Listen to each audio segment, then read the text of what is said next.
नमस्कार मेरे प्यारे प्यारे बच्चों, आपका स्वागत है आपके खुद के channel project Y online classes में। और बड़ी खुशी हो रही होगी कि क्लास 9th का पेपर बहुत अच्छा जाने के बाद अब आ गए हैं क्लास 10th में। और क्लास 10th में आने के बाद एक सुकून सा मिल रहा होगा, मजा आएगा कि क्लास में जाएंगे 10th क्लास में। तो अब एक बात और होगी नई नई आपके साथ, क्या होगा कि जितने भी रिश्तेदार मिलेंगे आपको या पड़ोसी मिलेंगे तो बड़ा ख्याल रखने के लिए बोलेंगे आपसे कि भाई क्लास 10th है, बहुत समझदारी से पढ़ना है, खेलना कूदना बंद करो, बाकी चीजों पे ध्यान मत दो, बहुत सारी राय देंगे।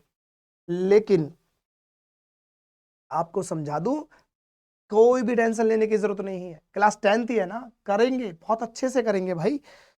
तो सबसे पहले जब आप इस क्लास 10th में आओगे और आने के बाद अगर साइंस की किताब उठाई होगी तो सबसे पहले मिला होगा केमिस्ट्री का चैप्टर। और जब वो केमिस्ट्री का चैप्टर बच्चे देखते हैं, अच्छा जो बच्चे स्ट्रांग हैं उनके लिए तो कोई दिक्कत नहीं है भाई, जो पहले से ही बेसिक्स उनके मजबूत है उनको तो कोई दिक्कत नहीं है। लेकिन हम बात कर रहे हैं उन बच्चों की जिन्होंने मस्ती मस्ती में तो 9th पास कर ली, लेकिन अब 10th में आ गए हैं और 10th में देखे हैं कि भाई केमिस्ट्री में बड़े बड़े फॉर्मूले हैं, उन फॉर्मूलों को याद किए बगैर ये केमिस्ट्री पे पार पाना तो बहुत मुश्किल है भाई। और ये क्लास इतनी इंपॉर्टेंट क्यों है? 10th इसलिए इंपॉर्टेंट है भाई, आपके जो रिश्तेदार हैं पड़ोसी हैं वो सब आपसे करेंगे कोशिश कि आप अच्छे से नंबर लेके आओ, क्योंकि भाई यहां से शुरुआत हो जाती है, आपको अपने कैरियर चुनने का मौका मिलता है। अगर अच्छे नंबर आएंगे तो आप साइंस चुन सकते हो अपनी पसंदीदा, अगर आपको पसंद है कॉमर्स फील्ड में जाने का तो कॉमर्स चुन सकते हो। और आपको लगता है कि कुछ भी चुनने का मौका नहीं मिल रहा तो स्कूल तो आपको जबरदस्ती दे देगा क्या? आर्ट्स। आर्ट्स तो दे ही देगा लास्ट में जाके ना। पर लेकिन मजा तब है, तब तब जब आप आर्ट्स आपको स्कूल ना दे, आपके नंबर आ जाए 90 से ज्यादा, और 90 से ज्यादा आने के बाद आप स्कूल से बोलोगे सर मेरे नंबर तो 90 प्लस है लेकिन मैं आर्ट्स से पढ़ना चाहता हूं, तब है आपका चुनना आर्ट्स को, वरना आर्ट्स आपको चुन लेती है भाई। तो इन चीजों को सबको समझेंगे, बहुत आसानी से करेंगे। तो इसके लिए हमने शुरू की है क्या भाई? Zero to hero. और यह है बेसिक्स। अब बेसिक्स है किसके? आपके केमिस्ट्री के। अगर आपने समझ लिया अच्छी तरह से बेसिक्स के, उनको समझ लिया, तो आपको 10th की किसी भी साइंस से लेकर तो कोई दिक्कत नहीं आएगी। केमिस्ट्री का है तो केमिस्ट्री को समझ में आएंगे, और उसके बाद फिर बाकी पूरी साइंस तो अपने आप ही समझ में आ जाएगी, क्योंकि बैठे हैं ना, सब कराएंगे। तो पहले देख लेते हैं इस टॉपिक में क्या है भाई, इस वीडियो में क्या है। तो हमारे पास टॉपिक है कुछ इस तरह से कि व्हाट इज एटम। पहले समझेंगे एटम क्या बवाल है भाई, एटम क्या मामला है, एटम को समझते हैं, उसमें बहुत सारी चीजें निकलेंगी है ना। फिर समझेंगे डिस्कवरी ऑफ एटम, अबे किसने खोज लिया भाई, इतनी छोटी छोटी चीज है, ये किसने देख ली सबसे पहले, तो उनको भी समझेंगे। फिर समझेंगे सब एटॉमिक पार्टिकल्स, अबे यार ये दिमाग खराब कर दिया ना, सबसे पहले बोलते हैं एटम बहुत छोटा चीज है, इसको तो टुकड़े भी नहीं हो सकते, लेकिन बाद में पता चला कि एटम भी किसी ना किसी चीज से बना हुआ है, उनको बोल दिया सब एटॉमिक पार्टिकल्स। फिर बाद में देखेंगे इन पर चार्ज और मास भी है, अच्छा इन पे चार्ज भी है, ये चार्ज कैसा है भाई, अच्छा मास भी है, अच्छा इनका वजन भी है कुछ ना कुछ, चलो उसको भी देखेंगे। फिर देखेंगे एटॉमिक नंबर्स एंड मास। अब ये नंबर क्या है, एटॉमिक नंबर्स? अच्छा 9th में पढ़ा होगा, 9th में जिन बच्चों ने अच्छे से पढ़ा है उनको तो कोई दिक्कत नहीं है, बस वीडियो देखो आपका रिवाइज हो जाएगा, है ना। लेकिन जिन बच्चों ने क्लास के बेंच के पीछे बैठ बैठ कर आपके 9th, अपनी 9th को पास तो कर लिया, लेकिन पता नहीं चल पाया ये सारी ड्रामा, इन्हें यहां समझ लेते हैं, ठीक है, टेंशन मत लो। फिर समझेंगे बोर और बरी की स्कीम या रूल के बारे में कि क्या है बोर और बरी का ये स्कीम या रूल। और लास्ट में समझेंगे इलेक्ट्रिक कॉन्फ़िगरेशन, ये क्या है, इनको सबको समझेंगे। तो कुछ पार्ट्स हैं, इनको हमें बहुत जरूरी समझना है। के बाद फिर आपको जब टॉपिक आएंगे ना आपकी किताब के, बहुत सिंपल लगेंगे बॉस, कोई दिक्कत नहीं आएगी। तो कर लेते हैं शुरुआत, और सबसे पहले यह शुरू करते हैं, व्हाट इज एटम। क्या है एटम? सर ये एटम वो वाला एटम बॉम्ब तो नहीं है? हाँ हाँ वही है एटम भाई। एटम का मतलब समझ लो कि भाई ये क्या लिख रखा है, the atom is the fundamental building blocks of a matter. अरे कोई भी चीज बनी है ना, उसका जो बिल्डिंग ब्लॉक्स है जिससे वो बनी है उसे बोलेंगे एटम, एटम या परमाणु। अब बात आती है एटम शब्द सर कहां से शुरू हुआ, सबसे पहले किस महान पुरुष ने इसके बारे में बताया, तो हम बोलेंगे एटम था भाई, एटम है ना भाई, एटम। तो ये है ग्रीक वर्ड से, कहां से लिया गया है भाई? ग्रीक वर्ड से। अब ग्रीक वर्ड से लिया है और इस ग्रीक वर्ड का मतलब क्या है? अच्छा, कौन सा ग्रीक वर्ड है भाई? वो है एटमॉस। क्या है? एटमॉस। एटमॉस वर्ड, जिसका मतलब क्या कहता है? इसका मतलब है अनकटेबल, अनकटेबल या इनडिविजिबल। क्या बोलेंगे? इनडिविजिबल।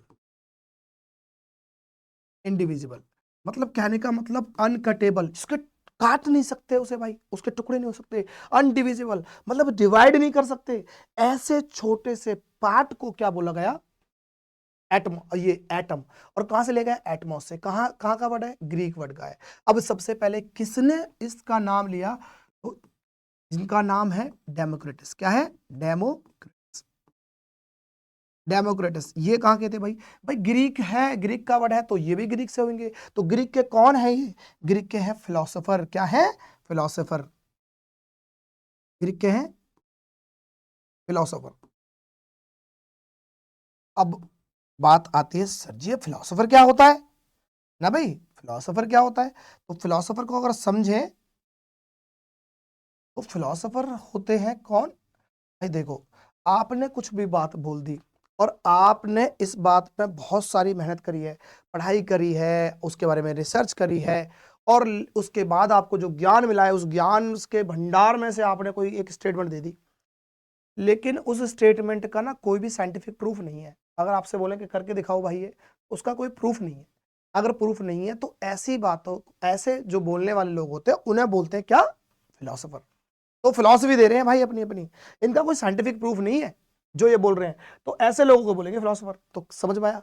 फिलोसोफर का मतलब है कि भाई वो लोग जो अपने ज्ञान, अपने विवेक अनुसार, अपनी जो जो अपने एक्सपीरियंसेस हैं उनके बिहाफ पर कोई एक स्टेटमेंट दे देते हैं, लेकिन उस स्टेटमेंट का कोई भी साइंटिफिक प्रूफ नहीं होता।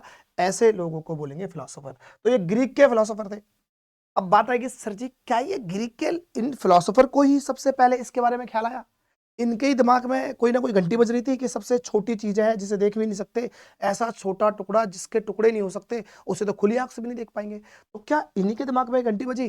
तो जवाब है नहीं बॉस। अरे हम तो भारतीय हैं, हम इंडियंस हैं, और हमारे ही एक इंडियंस, अरे हमें गर्व करना चाहिए अपने आप पर कि हमारे इंडियंस ने भाई साहब इनसे भी 200 साल पहले, अब 200 साल पहले इनसे तो पहले तो बताओ ना सर जी, इन्होंने कब बताई ये बात? तो इन्होंने बताई कब? 400 बीसी। अब 400 बीसी मतलब भाई ये है 400 बीसी। सर ये बीसी का मतलब क्या है? Before Christ. बिफोर क्राइस्ट का मतलब क्या है? टाइमलाइन समझा दूं क्या? बहुत बच्चों को तो टाइमलाइन का नहीं पता है ना। तो टाइमलाइन का मतलब है, आपने ग्राफ तो समझा ही होगा बॉस, ग्राफ होता है ना, 9th में बनाया होगा। यहां पर होता है क्या? ओरिजन। क्या होता है भाई? ओरिजन। इसके आगे चल रहे हैं तो प्लस का 1, प्लस का 2, प्लस का 3, प्लस का 4 ऐसे चल रहा होगा। और अगर धीरे और बढ़ते जाएं तो कहीं ना कहीं यहाँ पर 2025 भी होगा कि नहीं होगा? 2025 होगा। तो ये टाइम लाइन है, मान के चलें टाइम लाइन है, ये ओरिजिन है। और इस टाइम लाइन में 1 2 3 4 5 है और अब है 2025। तो इसका मतलब साल 2025 जो अब है, ये है। अब इससे इधर अगर हम चले तो माइनस का 1, माइनस का 2, माइनस का 3, इस तरह से चले तो कहीं ना कहीं यहाँ 400 भी होगा और कहीं ना कहीं यहाँ 600 भी होगा। होगा कि नहीं होगा? उल्टे आ रहे हैं भाई। अगर मैं समझू, ये तो है आज की बात है, ये तो हम आज के जीवन में जो जी रहे हैं 2025 में वो हो गया। और ये ओरिजिन क्या है सर जी? अरे गौर से देखो भाई, गौर से देखोगे तो ये आपको नहीं दिखाई देगा? जीसस क्राइस्ट का सिंबल, गॉड है ना, क्रॉस है ना, क्रॉस दिखाई दे रहा है। क्रॉस का मतलब है जीसस क्राइस्ट का बर्थ। तो अगर यहां पर बर्थ हुआ है तो इसके आगे की जो घटना है उन्हें बोलेंगे आफ्टर डेथ, और इससे पहले की तो बिफोर क्राइस्ट, बीसी। इसका मतलब है जन्म से पहले की बात आ रही है। इसी को हिंदी में बोलते हैं ईसा पूर्व। तो जन्म से पहले की बात है और जन्म के बाद की बात है। तो जन्म जब हुआ था उस घटना को, तो आज अगर हम देखें तो 2025 साल हो गए। कितने हो गए? 2025 साल। और जन्म से पहले की बात करें 400 साल, कितना होगा? 400 साल जन्म से पहले की बात है। तो कुल मिलाकर अगर डेमोक्रेटस ने ये 400 बीसी में ये बात बताई थी, तो आज इस बात को बताए हुए कितना टाइम हो गया? ये 400 साल तो यहां से लेकर जन्म से तक थे, जन्म से 400 साल पहले, और जन्म के यहां पर देखते हैं 2025, इन दोनों का टाइम डिफरेंस देखते हैं तो कितना टाइम हो जाएगा कुल मिलाकर इसमें सर जी 400 जोड़ दूं क्या? हाँ जी, तो कितना हो जाएगा 2425 साल। इसका मतलब इन डेमोक्रेटस साहब ने आज से ठीक 2425 साल पहले ये बात बता दी थी। तो कहने का मतलब हम दो तरीके से कह सकते हैं, या तो ईसा के जन्म से 400 साल पहले ये बताई थी, या फिर आज से कहेंगे 2425 साल पहले कही थी। तो सर जी ये क्या है? तो भैया यहां पर है हमारे वो भारतीय है। अब सर इंडियन कौन आ गए भाई? इंडियन कौन है ऐसे जो इनसे भी पहले सोच के बैठे हैं, और इनसे पहले नहीं 200 साल पहले? तो भाई उन इंडियन का नाम है महर्षि, महर्षि कन्नड़, महर्षि कन्नड़ या कनाद के नाम से जाना जाता है। और इन्होंने क्या बताया, ये इंडियन है भाई, पहली बात तो इंडियन फिलोसोफर है। फिलोसोफर का मतलब चीजें तो अपने ज्ञान व्यान से बता दी, लेकिन कोई बोला सर प्रूफ करो, अरे ये टाइम नहीं है ना अपने पास प्रूफ नहीं करने का, बता देने का। तो ये हो गया हमारे पास क्या, अभी इन्होंने बता दिया कि भाई सबसे छोटा है ना, कोई चीज लो, अगर आपको दिखाई दे रही है तो तोड़ दो, फिर दिखाई दे तो तोड़ दो। अरे कुछ ऐसा ले लो जिससे बहुत छोटी चीज दिखाई देगी, है ना, जैसे कि माइक्रोस्कोप ले लो, फिर दिखाई दे रहा है, फिर हथौड़ा मार दो, फिर हथौड़ा मार दो, लास्ट में एक ऐसी स्टेज आ जाएगी कि अब वो टूटना मुश्किल है, अब वो नहीं टूटेगी। अब ऐसी चीज नहीं टूटेगी तो उसी का नाम रख दिया इन्होंने परमाणु।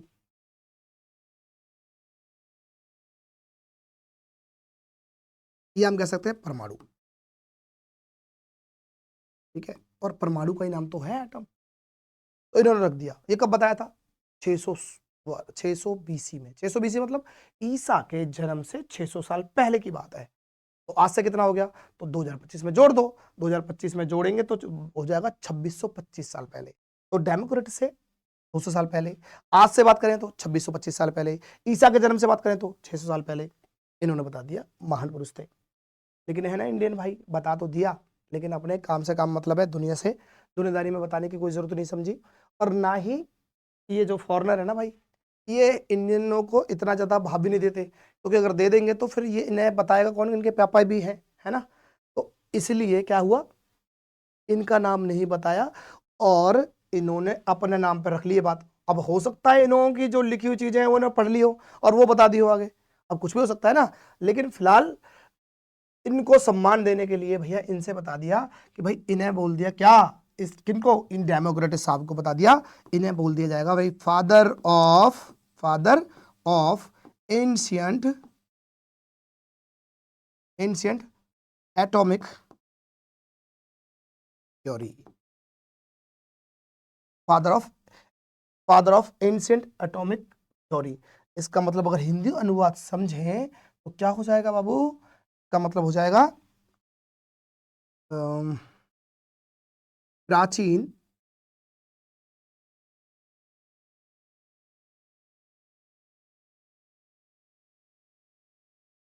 प्राचीन परमाणु सिद्धांत के पिता। इन्हें पिता कहा गया, क्या कहेगा, प्राचीन सिद्धांत, परमाणु सिद्धांत के पिता कहा गया। इनको, डेमोक्रेटिस को। और इसी के बाद क्या यहां तक बात नहीं बढ़ गई? इसके बाद तो नहीं सर कोई ऐसा बंदा जो इसके बारे में बता रहा हो? बता रहे ना बॉस, समझे, सुन ले। इनके बाद क्या मिटा दूं, थोड़ी सी गाड़ी होच पोच हो गई है, ये थोड़ा सा मिटा देते हैं। इतनी बात समझ में आई कि भाई जन्म से, ईसा के जन्म से 400 साल पहले डेमोक्रेटिस ने बताया। कहाँ से, कहाँ के थे? ये थे हमारे ग्रीक के थे, ग्रीक के फिलोसोफर थे। ग्रीक से ही शब्द लिया गया एटमॉस। एटमॉस शब्द का मतलब होता है अनकटेबल, अनब्रेक, अनकटेबल, और हम बोल सकते हैं अनडिविजिबल। और इससे पहले हमारे महर्षि कन्नड़ साहब ने बता चुके थे कि सबसे छोटा पार्ट जो डिवाइड नहीं हो सकता उसे हम कणा, उसे हम क्या बोलेंगे, कण बोलेंगे, कण से बना परमाणु। और ये सिर्फ ठीक है। अब इसे मिटाकर हम क्या करते हैं भाई, इसे मिटाकर आगे की कहानी समझते हैं। तो भाई इसके बाद,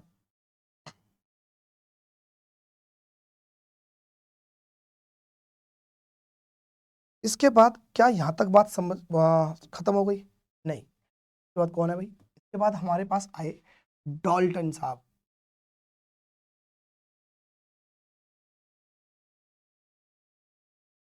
जॉन डाल्टन। John Dalton. अब जॉन डाल्टन की एक एटॉमिक थ्योरी है ना। जॉन डाल्टन साहब की एक एटॉमिक थ्योरी है, और ये थ्योरी कब दी इन्होंने? 1803 1804 में।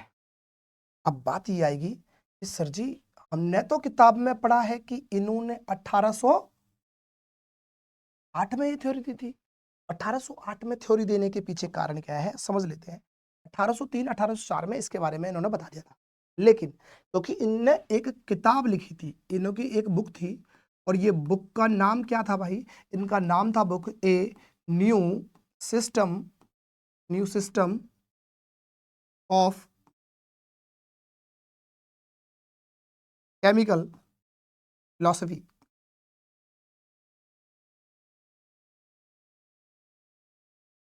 क्या बात आई समझ में?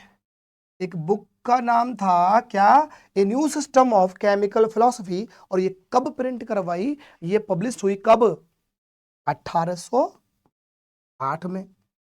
और इसीलिए बहुत सारे सोर्सेज में ये बताया गया है कि जॉन डाल्टन की एटॉमिक थ्योरी कब आई? 1808 में। तो समझ में आई बात। इन्होंने थ्योरी के बारे में तो भाई 1803 और 1804 में बता दिया था, लेकिन क्योंकि इनकी द्वारा जो बुक पब्लिश हुई थी वो 1808 में हुई थी, तो बहुत सारी किताबों में और बहुत सारे सोर्सेज में ये बता रखा है कि डाल्टन एटॉमिक थ्योरी कब आई? 1808 में। तो आई होप कि समझ में आ रहा होगा बात। क्या इतनी बात समझ में आ गई? चलो आगे बढ़ते हैं, फिर देखते हैं एटॉमिक सेल। ये एटॉमिक सेल्स क्या है समझ लेते हैं भाई। ये भी तो हम बनाते हैं एक छोटा सा मोटू सा एटम। मैं एक एटम बना देता हूं, चलो थोड़ी सी मोटाई कर देते हैं, छोटू तो है, मोटू भी समझ बना देते हैं। ये एक छोटू सा, इसके ऊपर एक और छोटू सा, और इसके ऊपर एक और छोटू सा, ये बन गया भाई। और अब यहां पर लगा देते हैं हम क्या? चलो व्हाइट वाला लगा। तो हमारे पास क्या है भाई? यहां पर है हमारे पास एक एटम, और इस एटम के पास कुछ रिंग दिखाई दे रही है। क्या दिखाई दे रही है? रिंग्स। अब वो रिंग्स जो है ना बॉस, वो रिंग्स जो हैं उनको बोलते हैं हम सेल। क्या बोलेंगे? सेल। तो इन रिंग्स को बोलेंगे हम सेल। सेल बोल सकते, या हिंदी में बात करें तो इन्हें बोलेंगे हम कक्ष। क्या बोलेंगे बॉस? कक्ष। तो सबसे बाहरी कक्ष एक और बना लेते हैं ना, थोड़ा सा एक और बना देते हैं। चलो ये ले लेते हैं यहाँ पर ऐसे। और मैं कर देता हूँ, इसे मिटा देता हूँ। ठीक है। तो ये इन्हें बोलेंगे सेल्स। तो इन्हें इसके नहीं कैसे बाहर वाली को सेल बोलेंगे, अंदर वाली को नहीं बोलेंगे, या अंदर वाली को, सबको ही सेल बोलेंगे। रिंग रिंग है ना जो गोल गोल, सबको सेल बोलेंगे, कक्ष बोलेंगे। लेकिन इनके सबके नाम है क्या अलग अलग? हाँ बिल्कुल है ना। क्या नाम है समझ लेते हैं। तो सबसे बाहर वाली रिंग को बोलेंगे हम क्या? Valence shell. क्या बोलेंगे? Valence shell. ठीक है भाई। और कुछ बोल सकते हैं क्या? हाँ बोलेंगे ना, एक और बोलेंगे, नाम दे सकते हैं, आउटर मोस्ट सेल। ठीक है। या तो हम वैलेंस सेल बोलते हैं, आउटर मोस्ट सेल बोलते हैं। इसे हिंदी में अगर हम बोले तो क्या बोल सकते हैं? इसे बोल सकते हैं बाहरी कक्ष। क्या बोलेंगे? बाहरी कक्ष। बाहरी कक्ष के नाम से बोल सकते हैं। सर जी ठीक है, आ गया समझ में। क्या अंदर वाले के लिए कुछ और बोल सकते हैं? इससे अंदर वाली को हम बोल सकते हैं क्या? इससे अंदर वाली को हम बोल सकते हैं पेन अल्टीमेट सेल। बोलेंगे पेन अल्टीमेट सेल। इसे बोलेंगे, देखो सबसे बाहर वाली आउटर मोस्ट, उससे अंदर वाली पेन अल्टीमेट सेल। क्या इससे अंदर वाली का नाम बता सकते हैं क्या? बता सकते हैं, बिल्कुल बता सकते हैं। इसे अंदर वाली को बोलेंगे हम एंटी पेन अल्टीमेट सेल। भाई इसका इतना बड़ा नाम, इसमें ये भी आ गया और एक एंटी आ गया, तो इसका मतलब क्या है? Antepenultimate shell. और बची लास्ट वाली। ऐसा नहीं है कि 3 के बाद सीधी लास्ट आ जाएगी, कोई जरूरी नहीं है, कितना बड़ा भी एटम हो सकता है। तो हम 3 के बाद यहां पर लास्ट आ रही है, और भी रिंग हो सकते हैं, कोई दिक्कत नहीं है, पर लेकिन लास्ट वाली को हम क्या बोल सकते हैं? इनर। क्या बोलेंगे? Inner shell. क्या बोल सकते हैं? Inner shell. ठीक है भाई, इनर सेल। और इसके बाद आता है ये न्यूक्लियस। ये है न्यूक्लियस, न्यूक्लियस के नजदीक वाली सेल। इस न्यूक्लियस के अंदर आपको कहीं कहीं प्लस दिखाई देगा। क्या दिखाई देगा? प्लस का साइन। ये प्लस का साइन क्या है सर जी, इसके बारे में बताओ ना, चलो समझा लेते हैं। क्या आपको ये जो सेल है उनका मतलब समझ पाए, इसके बारे में कुछ और चलो समझ लेते हैं। देखो भाई ये ना न्यूक्लियस है ना, ये न्यूक्लियस हमारे घर में ऐसे मानो जैसे बुजुर्ग दादाजी वगैरह होते हैं, ऐसे मानो।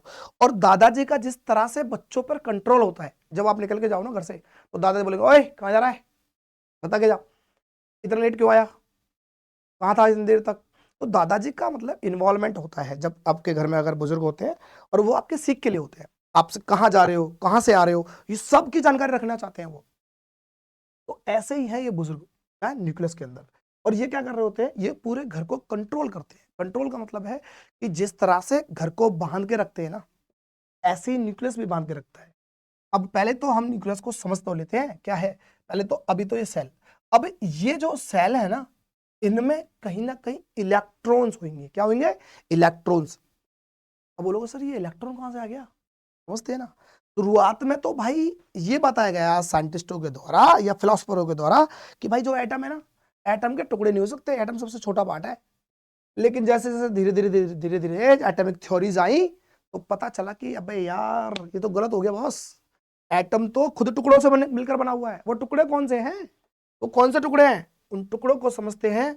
उन टुकड़ों का नाम है क्या, सब एटॉमिक पार्टिकल्स। क्या है, सब एटॉमिक पार्टिकल्स। वो 3 टुकड़े हैं, उनका नाम क्या है, उनका नाम है प्रोटॉन्स, न्यूट्रॉन्स एंड इलेक्ट्रॉन्स। क्या है, प्रोटॉन्स, न्यूट्रॉन्स एंड इलेक्ट्रॉन्स।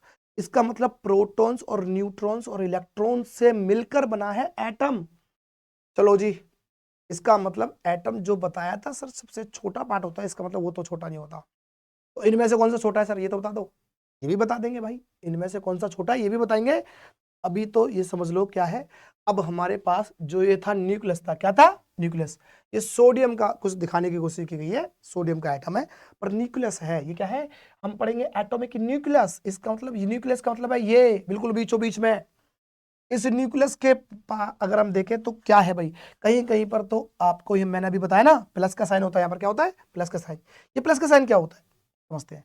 हमारे पास जब न्यूक्लियस है ना भाई, न्यूक्लियस क्या है, न्यूक्लियस। इस न्यूक्लियस में अगर हम देखें तो इस न्यूक्लियस में 2 चीज पाए जाते हैं, 2 बद्दू पाए जाते हैं। कौन से, वही सब एटॉमिक पार्टिकल्स में से जे और वीरू। कौन कौन, एक है हमारे पास क्या, प्रोटॉन्स। क्या है, प्रोटॉन्स, प्रोटॉन्स। और एक दूसरा क्या है सर, ये है न्यूट्रॉन्स। क्या है, न्यूट्रॉन्स, ये न्यूट्रॉन्स है। तो सर ये क्या न्यूक्लियस में होते हैं, कुल यही कहना चाहता हूं कि न्यूक्लियस में होते हैं, न्यूक्लियस में होते हैं। अच्छा, ये दोनों न्यूक्लियस में होते हैं तो इन पर सर कोई चार्ज वार्ज होता है क्या, लेते हैं चार्ज भी,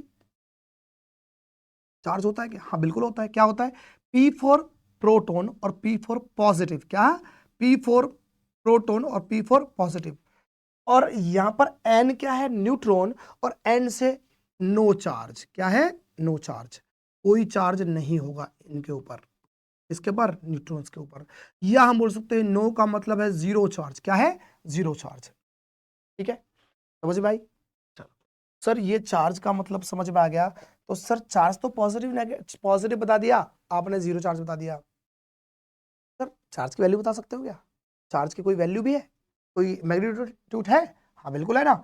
इस पर है क्या, 1.6 इंटू में 10 की पावर -19 कुलाम।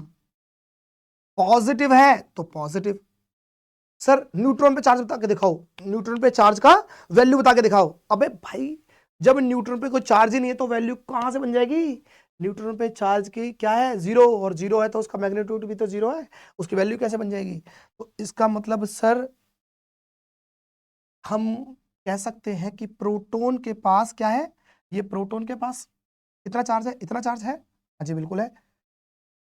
सर एक और, ये तो 2 हो गए, प्रोटॉन और न्यूट्रॉन। क्या इलेक्ट्रॉन के बारे में बता सकते हो कुछ, वो भी देख लेते हैं भाई, इलेक्ट्रॉन को भी समझेंगे, पहले इन्हें तो समझ लो। सर ये तो चार्ज हो गया, क्या इनका मास बता सकते हो आप, इनका मास बता सकते हैं, तो मैंने कहा बिल्कुल बता सकते हैं। मास कितना मास है भाई, तो मास को भी देख लेते हैं।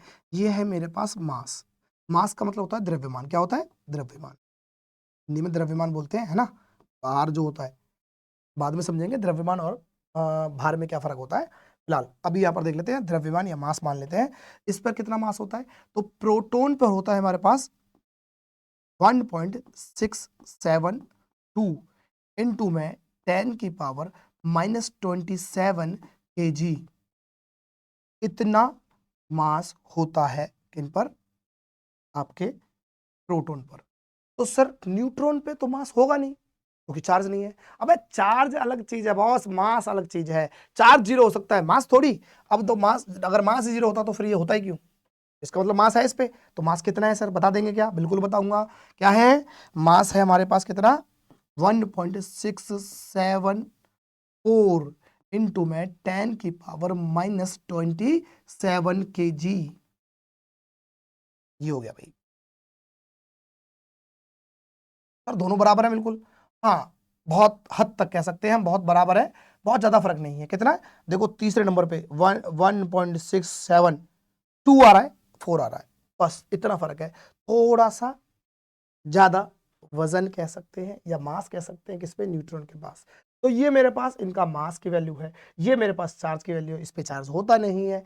तो सर जी ये कहाँ पाए गए थे, ये न्यूक्लियस पे पाए गए थे। तो सर जी ये दोनों बता दिया, ये कहाँ है, न्यूक्लियस के अंदर है।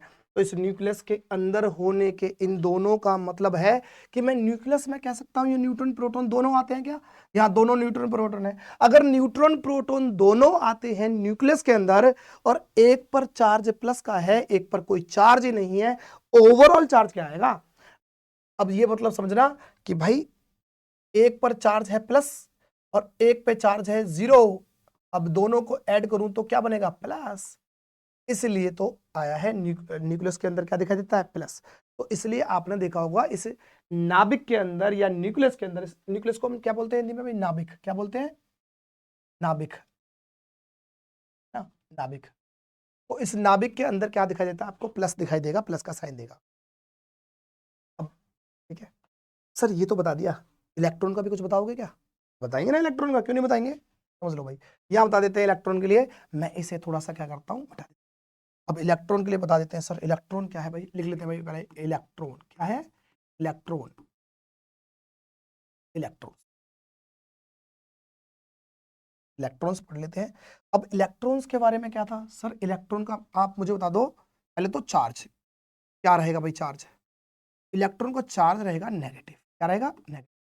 तो कि तीन तरह के चार्ज हमारे पास कौन कौन से, पॉजिटिव प्रोटॉन के पास, नेगेटिव इलेक्ट्रॉन के पास, और जीरो चार्ज या नो चार्ज क्या रहेगा, न्यूट्रॉन के पास। तीन तरह के चार्ज, हालांकि दो तरह के चार्ज होते हैं, हम तीन तरह के तो बना रहे हैं कि भाई एक पे चार्ज पॉजिटिव है, एक पे नेगेटिव है, एक पे कोई चार्ज नहीं है, जीरो चार्ज है ना, ऐसा बोल सकते हैं। लेकिन चार्ज नेगेटिव है सर, इसकी वैल्यू बताना जरा, वैल्यू कितनी होगी, तो इसकी देखो, इसकी भी सेम ही वैल्यू रहेगी, क्या, चार्ज की वैल्यू क्या होगा, 1.6 इंटू में 10 की पावर -19 कूलाम। इसलिए चार्ज दोनों पे बराबर होता है, किस पर, प्रोटॉन और इलेक्ट्रॉन पर इलेक्ट्रॉन क्योंकि नेगेटिव है तो इसलिए इसे नेगेटिव सिंबल से, मतलब कि नेगेटिव सिंबल से दिखाते हैं क्योंकि चार्ज नेगेटिव है। सर मास बता दो सर एक बार, मास कितना रहेगा, मास भी बता देते हैं भाई। मास या द्रव्यमान कितना रहेगा इलेक्ट्रॉन का, तो वो रहेगा कितना, 9.109 इंटू में 10 की पावर -31 kg। ये है हमारे पास किसका, हमारे पास है इलेक्ट्रॉन का मास। क्या बात समझ में आ गई, इलेक्ट्रॉन का मास हो गया। अब थोड़ा सा और समझते हैं भाई, न्यूक्लियस से अगर मैं दूरी देखूं, न्यूक्लियस से इस आउटर मोस्ट की डिस्टेंस देखें, क्या देखें, न्यूक्लियस से आउटर मोस्ट का डिस्टेंस देखें, ये न्यूक्लियस है और यहां से मैं देखता हूं ये चीज, ठीक है, इसको बोलेंगे न्यूक्लियस की रेडियस, क्या बोलेंगे, रेडियस। तो इस रेडियस के बारे में बता सकते हैं सर कुछ, हाँ बिल्कुल बता देंगे। रेडियस की सबकी तो बता नहीं सकते भाई, सबकी तो अलग अलग है, लेकिन सबसे छोटा कौन होता है भाई, इसमें आपके पास एटम में, तो सबसे छोटा होता है सर हाइड्रोजन, कितना क्या होता है, हाइड्रोजन, हाइड्रोजन। तो हाइड्रोजन की अगर मैं रेडियस के बारे में बात करूं तो क्या सर बताया जा सकता है, बिल्कुल बताया जा सकता है, कितनी होती है भाई, इसकी होती है 0.53 इंटू में 10 की पावर -8 सेंटीमीटर। ठीक है, ये था हमारे पास इस हाइड्रोजन के और क्या है, रेडियस, ठीक है, इतना काम। तो मेरे पास क्या हो गया, मेरे पास न्यूक्लियस की जानकारी आ गई, मेरे पास सेल्स की जानकारी आ गई, मेरे पास इलेक्ट्रॉन्स की जानकारी आ गई। अब सर ये बता दो बस कि इलेक्ट्रॉन को रखते कहाँ है। न्यूक्लियस तो में तो न्यूट्रॉन प्रोटॉन रखे जाते हैं, इलेक्ट्रॉन को कहाँ रखते हैं, तो मैं कहूंगा ये दिखाई दे रहे हैं ना भाई, ये दिखाई दे रहे हैं, ये इलेक्ट्रॉन्स हैं, ये इलेक्ट्रॉन दिखाई दे रहे हैं, मान लो इलेक्ट्रॉन है, क्या है, इलेक्ट्रॉन, ये आपको इलेक्ट्रॉन दिख रहे हैं, ये रहे इलेक्ट्रॉन, ये रहे इलेक्ट्रॉन, ये रहे इलेक्ट्रॉन।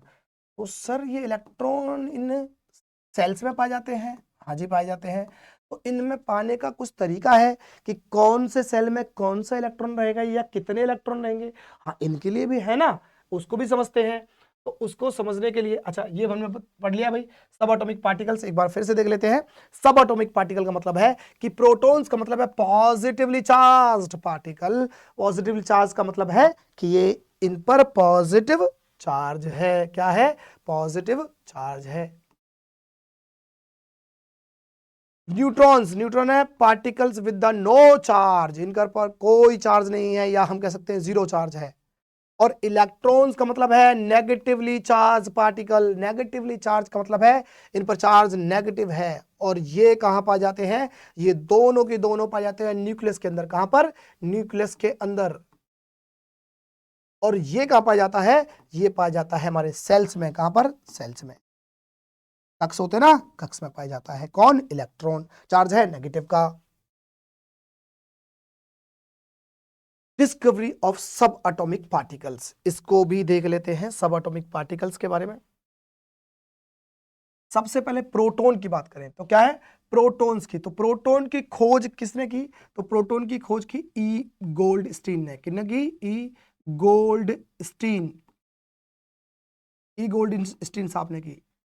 अब कुछ बच्चे बोलेंगे सर जी हमने तो गूगल किया था, हमें तो रदरफोर्ड जी का नाम समझ में आता है, रदरफोर्ड जी ने की थी, ऐसा समझ में आया था। आपको समझा दूं कि भाई सबसे पहले इन्होंने बताया, इन्होंने कुछ बताया पर लेकिन अच्छे तरह से नहीं बता पाए, समझा नहीं पाए प्रॉपर तरीके से, लेकिन बता तो दिया ही था ना भाई। इन्हीं के आगे इनकी रिसर्च को देखते हुए इन पर ही तो काम किया था आगे आगे रदरफोर्ड साहब ने। ठीक है, रदरफोर्ड जो साहब थे उन्होंने आगे इसके बारे में बहुत अच्छे से डिटेल से बताया, लेकिन सबसे पहले तो इन्होंने बता दिया। कब बताया था भाई, इनके बारे में बात करें तो हम कह सकते हैं इन्होंने कब बताया था, इन्होंने बताया था कितना, 1886 में, 1886 में, और इन्होंने बताया था 1917 में। तो समझ जाओ भाई किसने पहले बताया, इन्होंने बाद में बहुत अच्छे से बता दिया। अब मैं कह सकता हूं कि भैया बच्चा तो इसी का था, इन्होंने तो उसकी परवरिश कर दी थी, पाल पोस के बड़ा कर दिया, बहुत अच्छी शिक्षा दे दी, उसका नाम रख दिया। तो क्या नाम रखने से जिसका बच्चा है उसका तो ऐसा थोड़ी है कि नाम रखने वाला बाप बन जाएगा, बाप तो वही रहेगा ना जो जन्म देगा। तो पहले किसने बताया था, ई गोल्डस्टीन ने, बात समझ में आई, ठीक है। न्यूट्रॉन की खोज किसने की थी, तो इनकी की थी जेम्स चैडविक ने, किनसे की थी, जेम्स चैडविक, जेम्स चैडविक साहब, इनकी जेम्स चैडविक साहब ने की। और इलेक्ट्रॉन की थी भाई साहब जे जे थॉमसन सर ने, किन्होंने, थॉमसन सर ने की थी इनकी। अब ये जो आप पिक्चर देख रहे हो ना इन महान पुरुषों की, तो अगर देखते हैं ये थॉमसन साहब हैं भाई, ये जे थॉमसन साहब हैं, थॉमसन साहब हैं। और ये हमारे पास है चैडविक साहब, जेम्स चैडविक्स, जेम्स चैडविक साहब। और ये कौन है, ये हमारे पास हैं कौन, गोल्डस्टीन साहब, ई गोल्डस्टीन, ई गोल्डस्टीन, ठीक है। अब बोल रहे हैं सर ये नृत्य करती ही महिला का क्यों है आपने लगा रखी है भाई, और ये क्या है, सोने की ईंटें। तो ये है नाम याद करने के उन बच्चों के तरीके जिन्हें नहीं याद रहता यार, वो कोई ना कोई चीज लिंक करके याद करते हैं उनके लिए। तो अब ये मान लो एक हमने रखा डांस कंपटीशन, क्या रखा, डांस कंपटीशन, जो बच्चा डांस करेगा उसे हम क्या देंगे, उसे मास्टर जी देंगे सोने की ईंट, क्या देंगे, गोल्ड की ईंट देंगे। तो भैया बहुत सारे लोग आए डांस करने के लिए। तो यहाँ पर आगे एक लेडी, ये क्या कर रही है, डांस कर रही है, डांस मतलब हिंदी बोलो, हिंदी, हिंदी में क्या था, नाच कर रही है, क्या कर रही है, नाच कर रही है भाई, नाच रही है। अच्छा, और ये क्या है भाई, ये है गोल्ड की ईंट है, क्या है, गोल्ड की ईंट है। हम कह सकते हैं भाई ईंट है, किसकी है, गोल्ड की है, गोल्ड की है ईंट, ठीक है, ठीक है। और ये गोल्ड कैसा होता है, ये होता है पीला, कैसा होता है, पीला होता है, ये तो दिखाई दे रहा है, ठीक है। अब अगर ये समझ में आ गया कि आपको ईंट दिख रही है गोल्ड की, गोल्ड होता है पीला, और किसे मिलेगी, नाच ने, जो नाच अच्छा दिखाएगा। तो अब आपको समझ में आ जाएगा नाच। भाई एन से हमने क्या देखा, एन से नंबर से ले लो भाई, यहां से लेते हैं, ये लो, एन से क्या था, एन और ये चा पे हम देखते हैं, तो देख लो भाई, एन से न्यूट्रॉन और चा से चैडविक, तो नाच हो गया ना, नाच। और गोल्ड कैसा होता है, पीला होता है, पीला होता है, सो पी से प्रोटॉन और ई से गोल्ड, ये रहा गोल्ड। तो गोल्ड कैसा होता है, पीला होता है, तो पीले का वर्ष पी, और पी से मतलब प्रोटॉन, तो प्रोटॉन की खोज की गोल्डस्टीन ने। और अब देखते हैं क्या, ये था ईंट, ईंट ई से इलेक्ट्रॉन और टी से थॉमसन, तो ईंट से याद आएगा ई से इलेक्ट्रॉन और टी से थॉमसन, ईंट हो गया। नाच से एन से न्यूट्रॉन और चा से चैडविक, तो न्यूट्रॉन की चैडविक ने कर ली। और पीला होता है गोल्ड, तो पी से प्रोटॉन और गोल्ड से गोल्डस्टीन, ऐसे नाम भी आप याद कर सकते हो। अब आगे भाई हम कहां पर, atomic number and mass number में। कोई भी एटम, कोई भी एटम का मतलब, मैं एग्जांपल ले लेता हूं भाई, मान लो मैंने यहां पर कोई एक एटम रख दिया, और ये यहां पर कुछ एक नंबर होता है जिसे हम बोलते हैं जेड, क्या बोलते हैं, जेड। इस जेड को अगर मैं देखूं तो यहां लिखे होता है एटॉमिक नंबर, क्या होता है, एटॉमिक नंबर। ये एटॉमिक नंबर, इसका मतलब सर जेड का मतलब एटॉमिक नंबर होता है क्या, हाँ जी। तो सर एटॉमिक नंबर होता क्या है एक्चुअली में, एटॉमिक नंबर क्या होता है, तो ये होता है नंबर्स, नंबर ऑफ प्रोटॉन्स, क्या होता है, number of protons present in nucleus. Nucleus किसका, nucleus of an atom, of an atom. तो एटम के न्यूक्लियस में प्रोटॉन का कितना नंबर है, ये रिप्रेजेंट करता है कौन, ये प्रेजेंट करता है एटॉमिक नंबर। इसे ही हम हिंदी में अगर समझें तो क्या है, तो है भैया हिंदी में इसे बोलते हैं परमाणु संख्या, परमाणु संख्या। तो परमाणु संख्या का मतलब क्या हुआ, कि भैया किसी भी एटम में प्रोटॉन्स का कितना नंबर है उसके न्यूक्लियस में, अगर ये समझ में आ जाएगा, इसी को हम बोल देंगे एटॉमिक नंबर, जिसे हम रिप्रेजेंट करते हैं जेड से। तो सर जी ये क्या व्यवस्था है, ए, तो ए का मतलब होता है एटॉमिक मास, क्या होता है भाई, एटॉमिक मास। हिंदी में अगर इसका अनुवाद किया जाए तो मतलब निकलेगा परमाणु, परमाणु द्रव्यमान, क्या है, द्रव्यमान। अब थोड़ा सिर खुजाओ और बोलो, अब कुछ समझ में आया सर, द्रव्यमान का मतलब क्या है, अरे द्रव्यमान का मतलब, अगर वो न्यूक्लियस था ना, कौन सा न्यूक्लियस, ये रहा भैया न्यूक्लियस, इस न्यूक्लियस में कौन कौन थे भाई, प्रोटॉन था और न्यूट्रॉन दोनों थे, और इसलिए सबसे ज्यादा वजन जो होता है ना, वो किस में होगा, वो न्यूक्लियस के अंदर होगा। तो ऑलमोस्ट एक एटम का सारा के सारा वजन, या ज्यादा से ज्यादा मैक्सिमम जो वेट होता है, या हम जिसे बोलते हैं मास होता है, वो कहाँ होगा, न्यूक्लियस में होगा। और न्यूक्लियस में कौन कौन दो आदमी बैठे लोग हैं, एक तो प्रोटॉन और एक न्यूट्रॉन। इसका मतलब सर ये जो द्रव्यमान की बात आ रही है, तो क्या ये न्यूक्लियस की बात हो रही है क्या, बिल्कुल न्यूक्लियस की बात हो रही है। अरे न्यूक्लियस में तो कौन कौन होता है, प्रोटॉन होता है, आके ना प्रोटॉन्स होता है, और साथ में न्यूट्रॉन्स भी होते हैं, होते हैं कि नहीं होते, होते हैं। तो इसका मतलब हम कह सकते हैं सर ई का मत, जो ए है, इस ए किसको रिप्रेजेंट करता है, या एटॉमिक मास किसको रिप्रेजेंट करता है, कि भाई किसी भी एटम के न्यूक्लियस में प्रेजेंट किसका, नंबर ऑफ प्रोटॉन्स और नंबर ऑफ न्यूट्रॉन्स के सम, दोनों का जोड़ जो होगा किसी एटम के न्यूक्लियस में, उसको बोलते हैं एटॉमिक मास।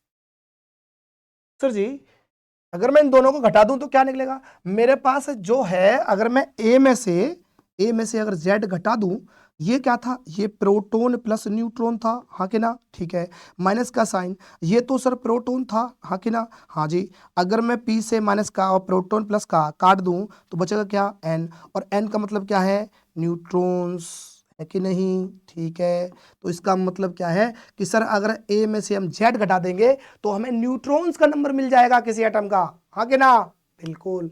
तो कहने का मतलब है कि अगर आप किसी एटम के मास में से अगर आप एटॉमिक नंबर्स जो है अगर वो माइनस कर दोगे तो आपको मिलेगा न्यूट्रॉन्स की संख्या।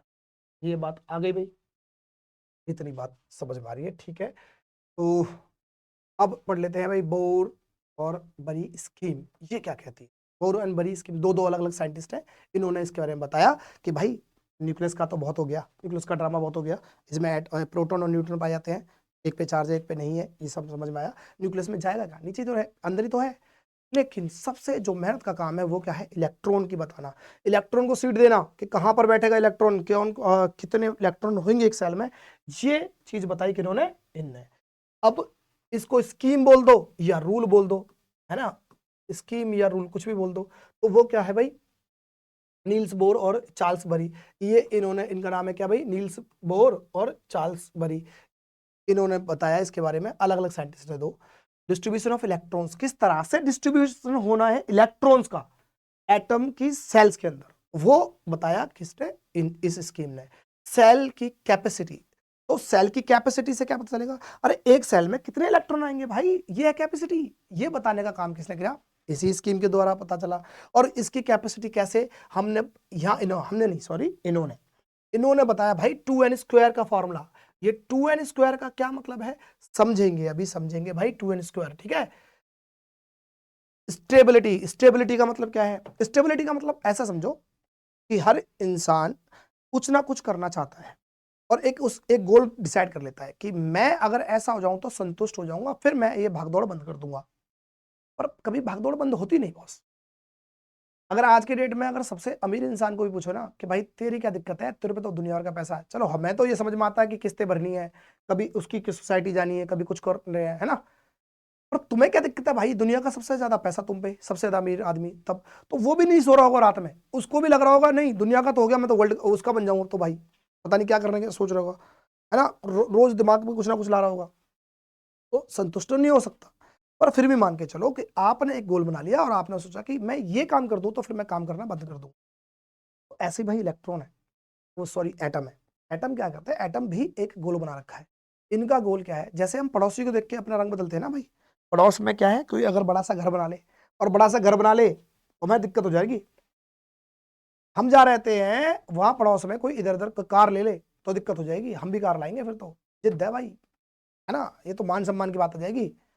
लेकिन क्या तुम्हें लगता है कि अनिल अंबानी ने कोई 2000 या 4000 करोड़ का इन्वेस्टमेंट कर दिया तो आप में कभी दिक्कत आई है, क्यों, ऐसा ऐसा नहीं आया कि अरे यार अनिल अंबानी ने या मुकेश अंबानी ने अभी 5,000 करोड़ का इन्वेस्टमेंट किया है, इसने 5,000 करोड़ का किया है ना, मैं 10,000 करोड़ का करूंगा, कर सकते हो ऐसा, नहीं कर सकते, क्योंकि हम जब भी कंपटीशन करते हैं अपने लेवल के बंदे से करते हैं, ठीक है, पड़ोसी से करते हैं। तो यहां पर भी जो एटम है ना, वो एटम भी अपने पड़ोसी, जो नजदीक पड़ोसी होगा ना, उसे देख के रंग बदलने की कोशिश करेगा, जैसा उनका स्ट्रक्चर है वैसा स्ट्रक्चर बनाने की कोशिश करेगा। तो इसी को हम आगे समझेंगे। और स्टेबिलिटी के पीछे क्या है, 8 इलेक्ट्रॉन, क्या बोल रहा है, जो सबसे बाहर की सेल है जिसे हमने आउटर मोस्ट सेल समझा था, उसमें 8 इलेक्ट्रॉन हो जाएंगे ना, तो भाई तब जाके वो सेटिस्फाई हो जाएगा इलेक्ट्रॉन के पॉइंट ऑफ व्यू से। हम इंसान लोग तो कभी भी सेटिस्फाई नहीं हो सकते, इलेक्ट्रॉन की कम से कम इतनी गनीमत है कि इनका कह रहा भाई हम इंसान तो नहीं बन सकते, क्योंकि इंसान को तो कुछ भी दे दो भाई सेटिस्फाई नहीं हो सकता।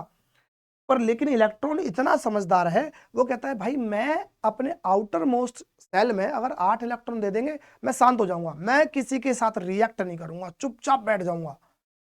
तो ये इनका क्या है, ये इनकी स्टेबिलिटी है। और इसी 8 इलेक्ट्रॉन का होना आउटर मोस्ट सेल में, इसी को बोलते हैं ऑक्टेट रूल। इलेक्ट्रॉन्स फिलिंग, अब इलेक्ट्रॉन्स फिलिंग का मतलब क्या है, तो filling proceeds to another shell only after inner shells is completely fill. तो भाई जो अंदर की सेल है ना वो भर जाएगी, उसके बाद की सेलों को भरना पड़ेगा। और ये सेल भरने के पीछे और क्या है भाई, इनका एनर्जी लेवल। तो जिसकी सबसे कम एनर्जी होगी ना उसको सबसे पहला भरा जाता है, जिसकी सबसे कम एनर्जी होगी उसे सबसे पहला भरा जाएगा। उसके बाद जैसे जैसे एनर्जी बढ़ती रहेगी वैसे वैसे भरते रहेंगे इलेक्ट्रॉन्स को। ठीक है, अब एक बार समझ लेते हैं एनर्जी। पहले एनर्जी, अच्छा देखो समझते हैं एनर्जी को, समझते हैं क्या है। मान लो ये मेरे पास क्या है, एटम। क्या है, एटम।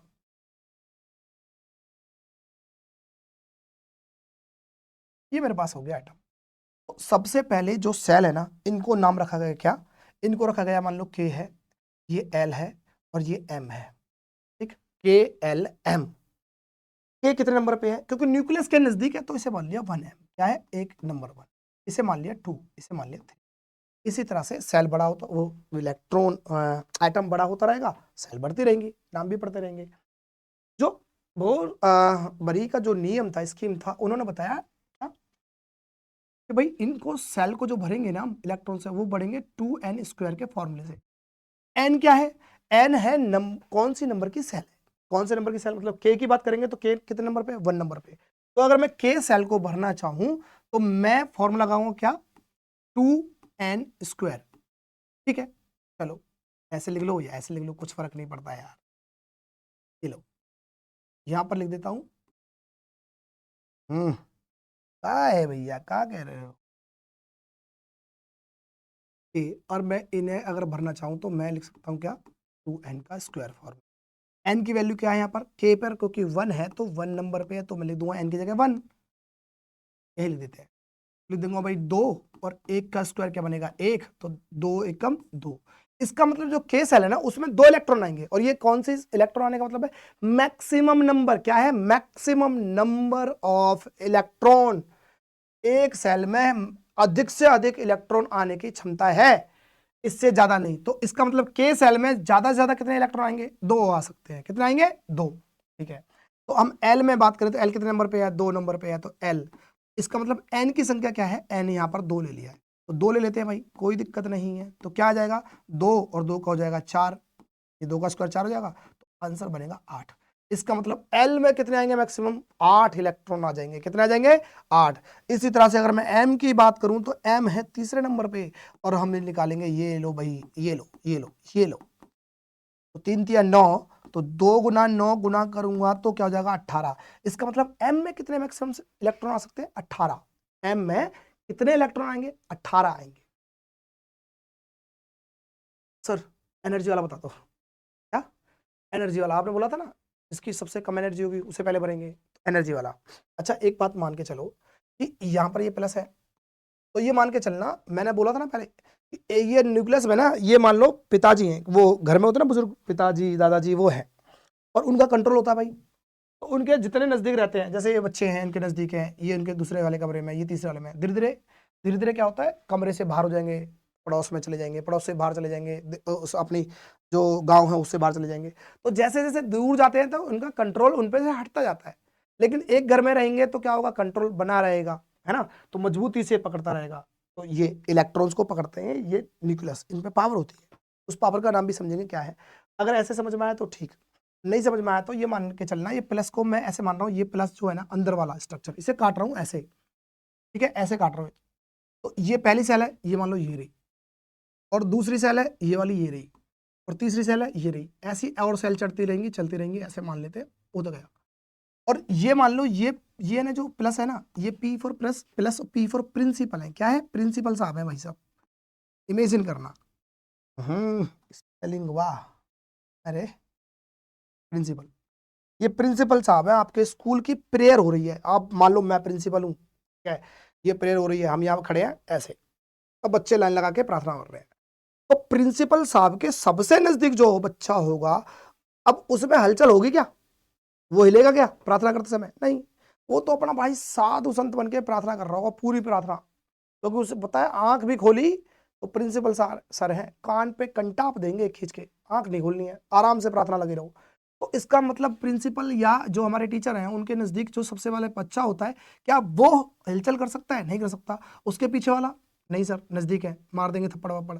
धीरे धीरे धीरे धीरे जैसे जैसे जैसे जैसे हम आगे बढ़ रहे हैं तो एनर्जी लेवल बढ़ रहा है। एनर्जी लेवल मतलब अब धीरे धीरे क्या, प्रिंसिपल की आंखों से दूर हो रही है वो लाइन, और बीच में बच्चे बैठे हैं, वो आपस में प्रार्थना चल रहा है जन गण मन, और आप कर रहे हो मतलब नहीं, क्योंकि अब प्रिंसिपल से आपको दिखाई नहीं दे रहा। और जब लास्ट में जाओगे तो आपको आप देखना, जो प्राइवेट स्कूल में पढ़े ना उन्हें तो नहीं पता चलेगा, लेकिन जो सरकारी स्कूल में पढ़ते हैं ना उनको सबको पल्ले पड़ रही होगी भाई बात क्या, लास्ट में तो भाई प्रार्थना छोड़ो, वो तो आपस में लग रहे हैं, हाथ जरूर चल रहे होंगे ऐसे, ओए क्या लेके आया लंच में, चल अच्छा तू एक काम कर, आज मैच रख लेना अपने पास, तो ऐसी बातें चल रही होंगी। इसका मतलब सबसे शांत कौन रहेगा, इसके नजदीक वाला, और धीरे धीरे धीरे धीरे इनमें हलचल पैदा होंगी, तो एनर्जी लेवल बढ़ रहा है। तो मैं कह सकता हूँ न्यूक्लियस के नजदीक वाले में एनर्जी कम सबसे, ठीक है ना। अब धीरे धीरे जैसे जैसे एनर्जी बढ़ती रहेगी तो वैसे वैसे सेल फिल होते रहेंगे, क्या होते रहेंगे, ये सेल फिल होते रहेंगे इलेक्ट्रॉन के थ्रू। और अब कैसे होगा भाई, पहले सेल में के में 2 इलेक्ट्रॉन, इसमें फिर 8, फिर 16, इस तरह से हम ये 2n² के फॉर्मूले से निकाल लेते हैं। क्या बात समझ में आ गई। तो कॉन्फ़िगरेशन करना है, इलेक्ट्रॉन और कॉन्फ़िगरेशन समझना है ना, तो समझ लेते हैं भाई, समझ लेते हैं, कोई दिक्कत नहीं। तो मान लेते हैं हम इस एटम को बना देते हैं सोडियम का एटम, किसका, सोडियम का एटम। सोडियम में फिलहाल मैं अभी आपको बताने के लिए बता दूं, सोडियम का एटॉमिक नंबर होता है 11, एटॉमिक नंबर होता है 11, और किसी भी एटम में नंबर ऑफ इलेक्ट्रॉन्स क्या होता है, नंबर ऑफ इलेक्ट्रॉन्स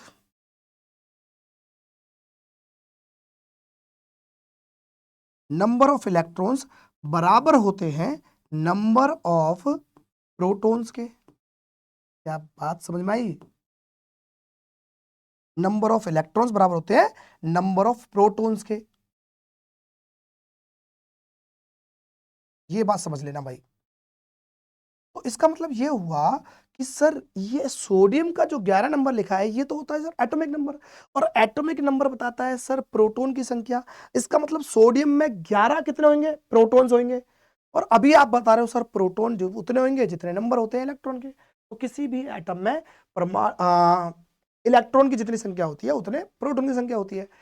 अब एक सवाल जो आपके सर में दर्द करेगा, ए सर जी एक बात बता दीजिए, क्या सर जब तुम बता रहे हो कि ये प्रोटॉन की संख्या है, ठीक है, और तुम ये भी बता रहे हो कि प्रोटॉन का नंबर जितना होता है वो इलेक्ट्रॉन का नंबर होता है, तो इसे प्रोटॉन का लिखना जरूरी था क्या? ऐसा भी तो बोल सकते थे जो ये नंबर है एटॉमिक नंबर जो है वो इलेक्ट्रॉन की संख्या बता सकते थे क्या? ऐसा भी तो हो सकता था कि जब, समझो क्या बोलना चाह रहा हूं, कि ये जो एटॉमिक नंबर होता है, ये एटॉमिक नंबर जो होता है वो क्या बताता है, प्रोटॉन का नंबर बताता है। चलो तो प्रोटॉन 11 होने चाहिए, और प्रोटॉन 11 होंगे तो इलेक्ट्रॉन भी तो 11 होना चाहिए, क्योंकि ये स्टेटमेंट क्या कहती है कि एक एटम में जितने इलेक्ट्रॉन्स होंगे उतने प्रोटॉन होंगे। तो प्रोटॉन इलेक्ट्रॉन बराबर है और ये प्रोटॉन की संख्या है, तो इलेक्ट्रॉन भी बराबर होने चाहिए थे। तो क्या एटॉमिक नंबर को इलेक्ट्रॉन की संख्या बताकर काम चला सकते हैं क्या? तो आंसर होगा नहीं। अब क्यों नहीं? क्योंकि भैया अभी समझोगे, ये प्रोटॉन और न्यूक्लियस, ये न्यूट्रॉन तो न्यूक्लियस में सेफ रहते हैं, इन्हें कोई मतलब नहीं दुनियादारी से, क्या लड़ाई झगड़ा चल रहा है चुप बैठे रहते हैं। और इलेक्ट्रॉन बड़ा गर्म मिजाज का आदमी है, जब फटक से इधर पहुंच जाता है। अब मान लो सोडियम है, इसमें से एक इलेक्ट्रॉन चला जाए तो कितने इलेक्ट्रॉन जाएंगे, 10। तो फिर क्या बोलोगे, एटॉमिक नंबर 10 है, तो एक फालतू आ जाए कहीं से तो क्या हो जाएगा, 12। तो क्या बोलेंगे, एटॉमिक नंबर 12 है। तो कभी 10 एटॉमिक नंबर, कभी 11 एटॉमिक नंबर, कभी 12, अरे चेंज होता रहेगा भाई। और चेंज होता रहेगा तो कब तक कौन कौन से याद करोगे, पहले से कलेश बन रहा है जिंदगी में, और ज्यादा जहर घुल जाएगा। तो इसलिए क्या होता है, ये एटॉमिक नंबर प्रोटॉन के नंबर के बराबर होता है, और प्रोटॉन इलेक्ट्रॉन बराबर होता है। इसलिए अगर हम समझे, अगर सोडियम में अगर 11 इलेक्ट्रॉन है ना, 11 इलेक्ट्रॉन है, और इस पर चार्ज क्या है, इलेक्ट्रॉन पे नेगेटिव, और ये प्रोटॉन भी बराबर है, उन पे भी क्या है, 11 है, तो प्लस का चार्ज है, तो यहाँ पर ये खत्म हो जाएगा बराबर चार्ज के, और बन जाएगा क्या, नेट चार्ज हो आएगा वो 0 आएगा। और नेट चार्ज 0 का मतलब है कि कोई भी एटम शुरुआत में क्या होता है, न्यूट्रल होता है, उदासीन होता है, कोई भी चार्ज नहीं होता, समझ में आ गया? कोई भी चार्ज नहीं होता। तो जी ये करते क्या है फिर, तो फिर चार्ज कहां से आता है, चार्ज क्या होता है, चार्ज को समझते हैं। चार्ज अगर आप देखें तो दो तरह के होते हैं भाई, कौन कौन से, एक चार्ज होता है क्या, जिस पर प्लस का चार्ज होता है, जिस पर प्लस का चार्ज होता है। एक चार्ज होता है जब जब इन पर नेगेटिव चार्ज होता है। तो प्लस का चार्ज होने पर क्या नाम होगा कुछ अलग? हाँ बिल्कुल होगा, उन्हें बोलेंगे कैटाइन। क्या बोलेंगे? कैटाइन। और सर जी नेगेटिव वाले को बोलेंगे अनायन। क्या बोलेंगे? अनायन। हिंदी में अगर हम समझें तो हिंदी में क्या बोलेंगे बाबू इनको? हिंदी में बोलेंगे हम, इसे बोलते हैं धनायन। क्या बोलेंगे? धनायन। और इसे ऋणायन, ऋणायन। ठीक है, इसे ऋणायन बोलेंगे, इसे धनायन बोलेंगे। तो ये सर प्लस माइनस का आएगा कैसे, समझते हैं। पहले तो हम समझते हैं इसकी इलेक्ट्रिक कॉन्फ़िगरेशन, इसे भी देखेंगे, कोई दिक्कत नहीं है। इन्हीं को हम बोलते हैं आयंस। क्या बोलते हैं? आयंस बोलते हैं। ठीक, तो क्योंकि ये चार्ज का क्या है, मैं बोल दूं यहाँ आयन बोल देता हूँ। ठीक है, क्या बोल देता हूँ? आयन। आयंस है ना, तो आयंस होते हैं दो तरह के। अच्छा, अब इनके कॉन्फ़िगरेशन देखिए। अभी थोड़ी देर पहले हमने देखा था कि भाई अगर इलेक्ट्रिक कॉन्फ़िगरेशन का मतलब है, सोडियम की बात कर रहे हैं, सोडियम पे कितने एटॉमिक नंबर होते हैं? अब तो समझ में आ गया सर, सोडियम है ना, तो इलेक्ट्रॉन, ये एटॉमिक नंबर कितना है? 11।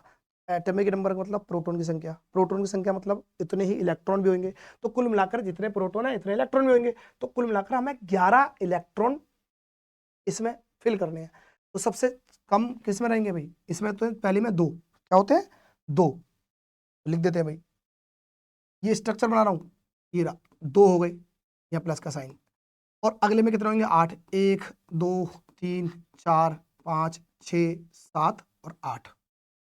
ठीक है, 8 हो गए। तो पहले में दो, क्योंकि इसमें मैक्सिमम इलेक्ट्रॉन की संख्या कितनी आ सकती है? दो। अगले में कितनी आ सकती थी? अभी थोड़ी देर पहले देखा था, कितना था?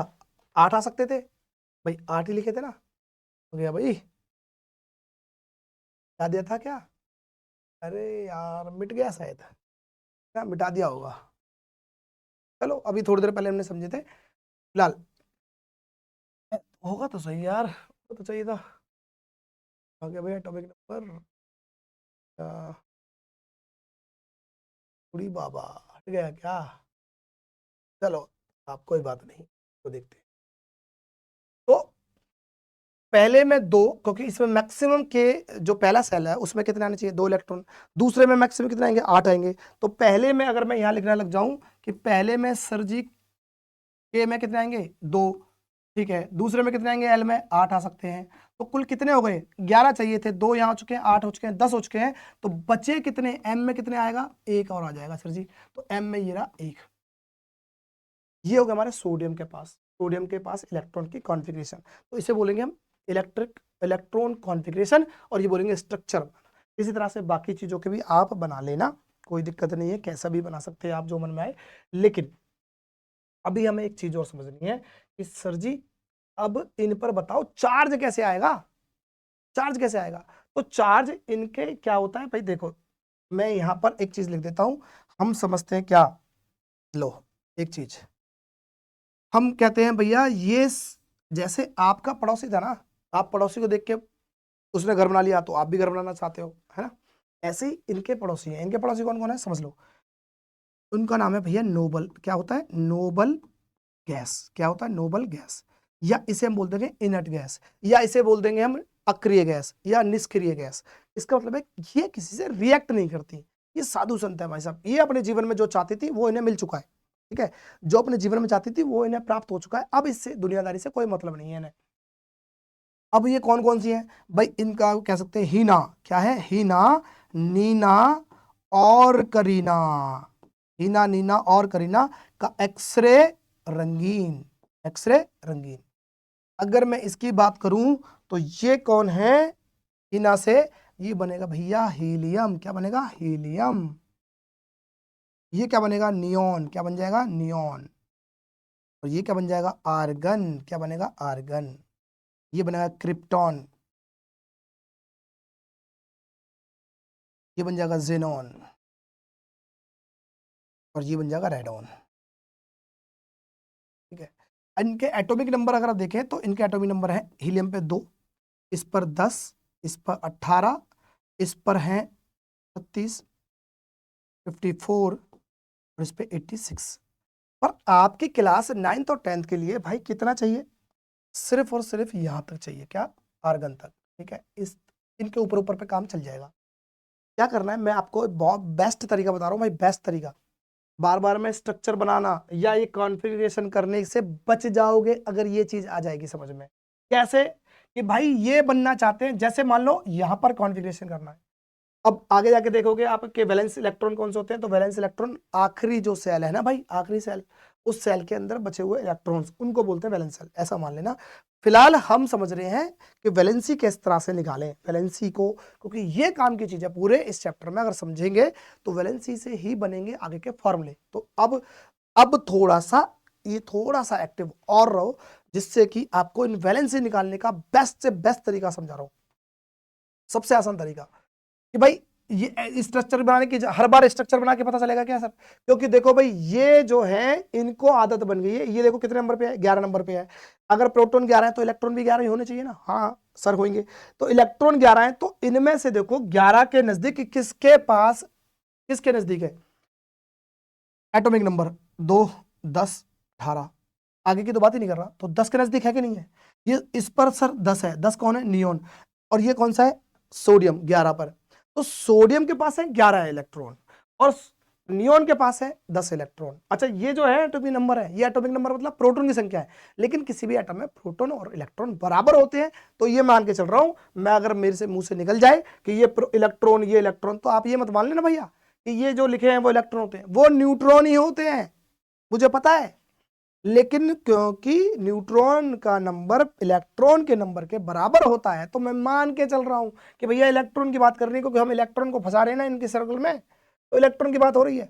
तो 11 इस पे कितने हैं, 11 इलेक्ट्रॉन हैं, किसके नजदीक है, 10 के नजदीक है। तो आपको ये समझना है ये 11 इस 10 के जो पड़ोसी है ना, इस जैसा बनना चाहता है, बोल रहा मेरे अंदर भी 10 इलेक्ट्रॉन हो जाए तो मैं भी सुखी हो जाऊंगा इसकी तरह। तो अब क्या तरीका, एक तरीका तो ये है कि सर 2 हीरे और 8 हीरे 10 हो गए, एक बच रहा है, एक बच रहा है ना, छोड़ दे, ले भाई भगा दिया इसे भगा दिया। और भागने के बाद होगा क्या, अब ये सेल खत्म हो गई, बचे 2 और 8 10 हो गए। अब 10 सोडियम पे कितने हो गए, अब ध्यान देंगे सोडियम पर, देखो एटॉमिक नंबर तो आज भी 11 है, क्योंकि न्यूक्लियस में प्रोटॉन की संख्या आज भी 11 है, कोई दिक्कत नहीं है, लेकिन इलेक्ट्रॉन चला गया 1। अब ध्यान देना, दोबारा से इस पर आते हैं कि अगर यहां पर प्रोटॉन की संख्या तो आज भी 11 है, लेकिन इलेक्ट्रॉन कितने हो गए, एक चलने जाने के बाद बचे कितने, 10 इलेक्ट्रॉन बच गए, और 10 नेगेटिव थे इलेक्ट्रॉन पे चार्ज, इलेक्ट्रॉन पे चार्ज नेगेटिव होता है, तो कितना बचा, माइनस का 10 प्लस का 11, तो बचेगा क्या, प्लस का 1। नेट चार्ज क्या आ जाएगा, प्लस का 1। 1 लिखने की जरूरत नहीं है, इसलिए अब इस पे लग जाएगा प्लस का चार्ज, और जब प्लस पे चार्ज लग जाएगा किसी भी एटम पर, उसे हम बोलेंगे आयन। क्या बोलेंगे, आयन, बोलेंगे हम आयन, क्या बोलेंगे, सोडियम आयन है, क्या है, सोडियम आयन है। ये सोडियम आयन और ये सोडियम, इस चार्ज दिखने के पर, ये चार्ज है ना भाई, तो क्योंकि ये प्लस का चार्ज है, ध्यान देना प्लस के चार्ज को क्या बोलेंगे, कटायन। अगर नहीं समझ में आता तो कटायन को ऐसे लिखो, ऐसे, इस तरह से, इस तरह से, जब ये टी दिखाई देगा ना तो समझ जाना कि कटायन का मतलब है प्लस, तो प्लस का चार्ज का मतलब कटायन, तो मैं बोल सकता हूँ सोडियम का कटायन है, ठीक है ना, इतनी बात समझ में आ गई। तो सर जी अब मुझे बताओ, ये चार्ज निकालने का सारा खलीस है, तो मुझे स्ट्रक्चर बनाना पड़ेगा, तरीका कहता है हाँ, पर मैं कहता हूं नहीं, क्लास 9th और 10th के लिए तो जरूरत नहीं पड़ेगी। कैसे, समझ लीजिए, आपको इतना काम करना है, सोडियम पे कितना है, 11 नंबर, किसके नजदीक है, 10 के। अब ये देखना है कि ये सोडियम है ना, लिख दो, ये 10 से, ये जो है 11 इसके पास, ये 10 के चेक कंपेयर करेंगे, ये जो 11 है 10 से ज्यादा है कम है, सर ज्यादा है, कितना ज्यादा है, 1, तो 1 लिखो, 1, और ज्यादा का मतलब प्लस, और कम का मतलब माइनस। 1 लिखने की जरूरत नहीं है, आप इसको ऐसे लिख सकते थे, क्या, सोडियम प्लस, पता चल गया चार्ज। अभी लग रहा है कि सर ऐसा क्या दूसरे पे निकाल सकते हैं, तो इलेक्ट्रॉन कॉन्फ़िगरेशन इस तरह से। अब चार्ज निकालना सिखा रहा हूं भाई आपको, जब तक आपको कुछ नहीं पता तो मैं बता रहा हूं।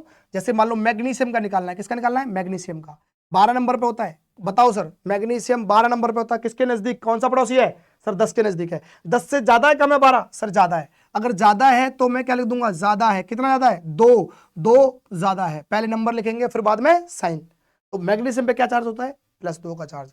आपको लग रहा है सर प्लस वाला क्यों बता रहे हो सर, माइनस वाला बताओ ना, मैं लिखता हूँ, चलो क्लोरीन फिलहाल मैं बोल रहा हूं एटॉमिक नंबर कितने नंबर पे है, 17 नंबर पे है। 17 किसके नजदीक है इनमें से, 2 10 और 18, 17 सर 18 के नजदीक है। 18 से ये बताओ 17 कम है ज्यादा है, सर कम है, कितना कम है, एक लिखने की जरूरत नहीं है तो कम लिख दो, क्या लिख दोगे, Cl। तो इसलिए ये हो गया क्लोरीन का आयन, कौन सा, अनायन, ठीक है, 4 जगह Cl पे -1। और कुछ बता सकते हैं क्या, और भी कुछ हो सकता है क्या, चलो देख लेते हैं। आपको बताओ, आपको जिसका भी निकालना है पहले 20 एलिमेंट तक, फिर बता रहा हूँ 20 एलिमेंट तक के लिए बढ़िया है, और आपके 10th में भी 20 एलिमेंट तक आते हैं, कुछ एक दो बचते हैं उन्हें हम अलग से समझ लेंगे, ठीक है, कोई दिक्कत नहीं है। एक और बता दो सर कोई सा भी, चलो पोटेशियम देखते हैं, पोटेशियम का सिंबल K, नंबर कितने पे आता है, 19 पर, एटॉमिक नंबर 19, किसके नजदीक है, 19 किसके नजदीक है, सर 18 के, 18 के नजदीक है, 18 से ज्यादा कम है, सर ज्यादा है, ज्यादा है तो मैं कह दूंगा लो प्लस है, ठीक है, तो ये बन जाएगा पोटेशियम का आयन। क्या बात आ गई समझ में, सबसे बेस्ट तरीका है, कोई जरूरत नहीं पड़ेगी, अब आपको आप आराम से निकाल दोगे। आप बोलोगे सर एल्युमिनियम का बताओ, एल्युमिनियम कितने नंबर पे है, 13 पे, 13 मतलब किसके नजदीक है, 10 के, 10 से ज्यादा 3, तो प्लस का 3 है सर एट एल्युमिनियम पे चार्ज, ठीक। वैलेंस इलेक्ट्रॉन के बारे में हमने बात कर ली। वैलेंस इलेक्ट्रॉन का मतलब होता है, क्या लिख रखा है, valence electrons are the electrons in the outermost shell of an atom which participate in a chemical bonding. तो आप यहां देखेंगे जो केमिकल बॉन्डिंग में जो पार्टिसिपेट कर रहे होते हैं उन्हें हम बोलते हैं वैलेंस इलेक्ट्रॉन। तो सोडियम में एक वैलेंस इलेक्ट्रॉन था आखिरी आउटर मोस्ट सेल में, ये पार्टिसिपेट करेगा कब, जब हम बॉन्डिंग करेंगे, सीख लेंगे बॉन्डिंग फॉर्मूला बनाना, तो वहां पर ये काम आता है, इसी को बोलते हैं वैलेंस इलेक्ट्रॉन। और अगर देखो इसमें एक चीज और दिखाई दे रही थी आपको, एटॉमिक रेडियस, जो मैं बता चुका हूं, एटॉमिक रेडियस का मतलब क्या था, the distance from the nucleus to the outermost electron, ठीक है, कि भाई वो हम बता चुके हैं एटॉमिक रेडियस के बारे में। इलेक्ट्रोनेगेटिविटी समझ लो, इलेक्ट्रोनेगेटिविटी का मतलब क्या होता है, भाई कोई एक एटम है, एटम, ठीक है, इसका न्यूक्लियस है, अब न्यूक्लियस है और इस न्यूक्लियस के पास देखो ये इलेक्ट्रॉन्स है, ये इलेक्ट्रॉन भाग नहीं रहे ना कहीं, इलेक्ट्रॉन है, मान लो जो भी इलेक्ट्रॉन रहे होंगे इसमें, तो इलेक्ट्रॉन जो भी रहे होंगे तो ये क्या है, भाग नहीं रहे हैं, इसके चिपके पड़े। इन चिपकने के लिए क्या चाहिए, एक एबिलिटी चाहिए, the ability of an atom to attract electrons. तो ये मान के चलो कि एटम के पास न्यूक्लियस है, और इस न्यूक्लियस के पास, या हम बोल सकते हैं कि जो एटम है ना, एटम मान लो हीरो है, क्या है, फिल्म का हीरो, क्या है, फिल्म का हीरो, और इस हीरो को देखकर क्या होता है, इलेक्ट्रॉन्स क्या है, इलेक्ट्रॉन्स है हीरोइन, तो हीरो को देखकर हीरोइन नजदीक आती है, इलेक्ट्रॉन इसके चिपकी रहती हैं। तो यही है बस क्या, कि इसमें जो एबिलिटी है ना हीरो में, वो क्या है कि उसके पास अट्रैक्ट करने की शक्ति है, किनको, इलेक्ट्रॉन्स को, जिस तरह से हीरो के पास अट्रैक्ट होती है लड़कियां, हीरोइन, इस तरह से हमारे पास एटम के पास क्या है, अट्रैक्शन की पावर है, और उस पावर का नाम क्या है, इलेक्ट्रॉन नेगेटिविटी। क्या है, इलेक्ट्रॉन नेगेटिविटी। तो इलेक्ट्रॉन नेगेटिविटी से मतलब क्या है, इलेक्ट्रॉन के अंदर वो पावर जिसके कारण वो इलेक्ट्रॉन को अट्रैक्ट करके रखता है, क्लियर। अब आयोनाइजेशन एनर्जी क्या होती है, आयोनाइजेशन एनर्जी का मतलब है, एक बार तो आपने क्या करा, हीरो बन गया इलेक्ट्रॉन, एटम, एटम ने क्या करा, इलेक्ट्रॉन्स को अट्रैक्ट कर रहा है, लेकिन कभी कभी क्या होता है कि मजबूरी में उस एटम को, हीरो को क्या करना पड़ता है, अपना प्यार त्यागना पड़ता है ना। जैसे एक फिल्म थी, उसमें अजय अमरीश पुरी बोलता है, जा सिमरन जा, जी ले अपनी जिंदगी। तो एक टाइम ऐसा आता है जिससे हम प्यार करते हैं उसे भी छोड़ना पड़ता है, और ऐसी उस हिम्मत का नाम है आयोनाइजेशन एनर्जी उस एटम के अंदर। तो एटम के अंदर अभी हमने देखा सोडियम में से एक इलेक्ट्रॉन जा रहा है, इलेक्ट्रॉन जा रहा है ना, तो उस इलेक्ट्रॉन जाने के लिए जिस एनर्जी की जरूरत पड़ेगी, इलेक्ट्रॉन छोड़ने के लिए भी एनर्जी की जरूरत पड़ती है भाई, उस एनर्जी का नाम है आयोनाइजेशन एनर्जी। तो किसी एटम के पास एक ऐसी एनर्जी जिसके कारण वो इलेक्ट्रॉन को छोड़ सके, उस एनर्जी का नाम है आयोनाइजेशन एनर्जी, ठीक है। तो बस यहां तक ही है इस वीडियो में, इसके बाद की वीडियो में आपको हम और थोड़ा सा वैलेंसीज के बारे में समझाएंगे, और वैलेंसी के बाद आप फॉर्मूला बनाना सीख जाओगे। तो उम्मीद करता हूं कि आपको इस वीडियो में बहुत कुछ सीखने को मिला होगा। जिन बच्चों ने 9th में अपने टॉपिक छोड़ दिए थे और 10th में आके सोचने लग गए अब तो बॉस बन जाएंगे, भाई 9th में पास हो गए, तो बॉस 10th की सिलेबस को देखने से पहले इस वीडियो को, और ऐसी एक दो वीडियो और आएंगी, उन्हें देखने के बाद टॉपिक खोलना, उसके बाद जब टॉपिक समझाऊंगा ना मजा आ जाएगा। ठीक है, तब तक के लिए पढ़ते रहो, मस्त रहो यार, खेलते कूदते रहो, कोई दिक्कत नहीं है। अभी पढ़ के अभी पेपर दे के आए हो, चिल मारो चिल, 10th की दिक्कत मत लो, हम है ना। ठीक है, मिलेंगे।